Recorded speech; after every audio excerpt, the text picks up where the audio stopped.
নমস্কার বন্ধুরা, যেসব ছাত্রছাত্রীরা ক্লাস 11-এ সায়েন্স নিয়ে ভর্তি হয়েছে তাদের জন্য এই ছোট্ট ভিডিও তোমাদের জন্য আমি এই ছোট্ট ভিডিওর একটা সিরিজ আনতে চলেছি, যে সিরিজের প্রত্যেকটা টপিকে ক্লাস 11-এর সায়েন্সের একটার পর একটা যে ছোট্ট ছোট্ট মাইক্রো টপিকসগুলো আছে সেই টপিকসগুলোকে কভার করা হবে এবং ইম্পর্ট্যান্ট কিছু কনসেপ্টস আমরা এখানে শিখব। তো আজ তোমাদের এই ছোট্ট টপিকের মধ্যে দ্য লিভিং ওয়ার্ল্ডের অর্থাৎ জীবজগতের একটা ছোট্ট টপিক হচ্ছে বিপাক। এই বিপাকের মধ্যে আমরা দুই ধরনের বিপাক দেখতে পাই।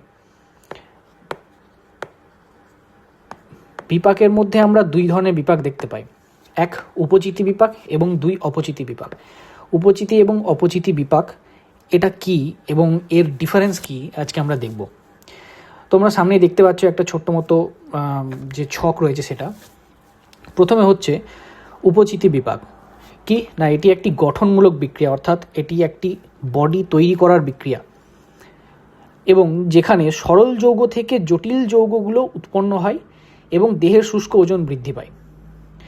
অপচিতি বিপাকের ক্ষেত্রে এটি হচ্ছে একটি ভাঙনমূলক বিক্রিয়া, অর্থাৎ এটির দ্বারা যে বড় মলিকিউলসগুলো রয়েছে বা বড় যে জটিল পুষ্টি উপাদানগুলো রয়েছে সেগুলি বিশ্লিষ্ট হয়ে সরল উপাদানে পরিণত হয়। ঠিক আছে, যেমন উদাহরণ হিসেবে যদি আমরা দেখতে যাই তাহলে এর উপচিতি বিপাকের উদাহরণ হচ্ছে, প্রথমে আমরা এটা দেখে নিই, সরল জৈব যৌগ, সেখান থেকে জটিল জৈব যৌগ।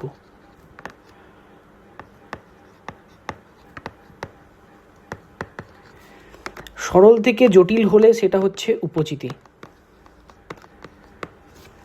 জটিল থেকে সরল হলে সেটা হচ্ছে অপচিতি। উদাহরণ, জাস্ট কনসেপচুয়াল একটা উদাহরণ দিচ্ছি। উপচিতির ক্ষেত্রে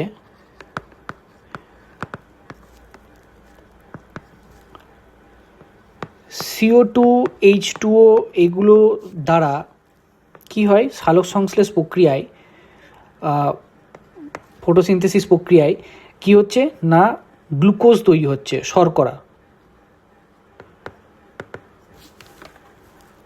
ঠিক আছে, এটা হচ্ছে উদ্ভিদের খাদ্য তৈরির পদ্ধতি। বা যদি বলতে চাই অ্যামিনো অ্যাসিড,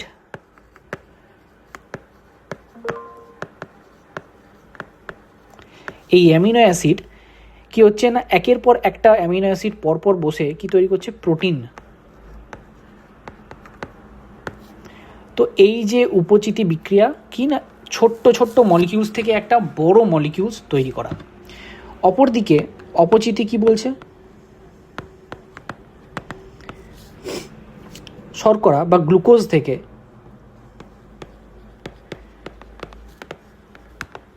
CO2, H2O, তাপ, এনার্জিও বলতে পারো, এটিপি হিসেবে লিখলাম।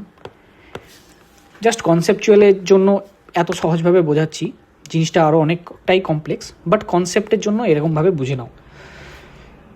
এই যে একটা প্রসেস, এই প্রসেস দেখো C6H12O6-এর মতো একটা গ্লুকোজ কম্পাউন্ড একটা যৌগ, সেটা ভেঙে কার্বন ডাইঅক্সাইড, জল, তাপ এগুলো তৈরি করছে। তো এগুলো কি না, বড় যে আমাদের মলিকিউল, সেখান থেকে ছোট্ট ছোট্ট কিছু পার্ট তৈরি হচ্ছে। তো এটা হচ্ছে অপচিতি বিক্রিয়া। দেখো শক্তি কি, এই বিক্রিয়ায় বিপাকের মাধ্যমে শক্তি স্থৈতিক শক্তি রূপে সঞ্চিত হয়, অর্থাৎ এখানে শক্তি সঞ্চিত হয়, শর্করায় শক্তি সঞ্চিত হয়।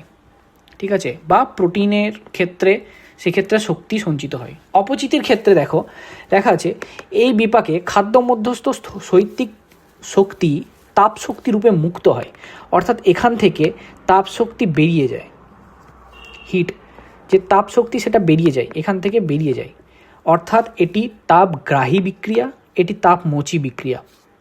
ঠিক আছে, উপচিতি তাপগ্রাহী, অপচিতি তাপমোচী। অপরদিকে পদ্ধতি, ক্ষুদ্র অণু সমন্বয়ে বৃহৎ অণু, ক্ষুদ্র অণুর সমন্বয়ে সেখান থেকে বৃহৎ অণু, আবার অপরদিকে বৃহৎ অণুর থেকে ভাঙনের মাধ্যমে মনোমার গঠিত হওয়া বা ক্ষুদ্র, বড় থেকে ছোট। যদি বেসিক্যালি আরও বলতে চাই গ্লাইকোজেন থেকে গ্লুকোজ অণু তৈরি হওয়া, এটাও একটা উদাহরণ হিসেবে বলা যেতে পারে যে বড় অণুর চেন থেকে ছোট অণু বা ছোট মনোমার্সগুলো তৈরি হওয়া। ঠিক আছে, তারপরে হচ্ছে বিপাকের হার। বিশ্রামের সময় এটি সবথেকে বেশি হার বৃদ্ধি পায়। অপচিতির ক্ষেত্রে যে যখন আমরা অধিক পরিশ্রম করি বা কাজের সময় এটি বৃদ্ধি পায়, স্বাভাবিক ব্যাপার, যখন কাজের সময় আমাদের শক্তি দরকার হয় তখন সেক্ষেত্রে অপচিতি বিপাক ঘটে, কারণ গ্লুকোজটাকে ভেঙে আমাদের এটিপি বা তাপ শক্তি মানে একটা এনার্জির দরকার পড়ে, সেক্ষেত্রে সেটার প্রয়োজন বেশি হয় বলে এটি একটি মানে কি বলবো C6H12 এটা কাজের সময় এই বিক্রিয়াটা ঘটে, বেশি পরিমাণে হয়। অপরদিকে দেখো এই বিক্রিয়াটা তাপটাকে বা এনার্জিটাকে সঞ্চয় করে রাখছে বলে এটি আমরা বিশ্রামের সময় আমরা এই বিক্রিয়াটা দেখে থাকি। ঠিক আছে, তাহলে এই উপচিতি এবং অপচিতি বিক্রিয়া এটা একটি খুব সহজভাবে এক্সাম্পল দিয়ে আমরা বুঝতে পারলাম। পরবর্তী টপিকগুলোকে আমরা এইভাবে ছোট্ট ছোট্ট এক্সাম্পলস দিয়ে বুঝবো।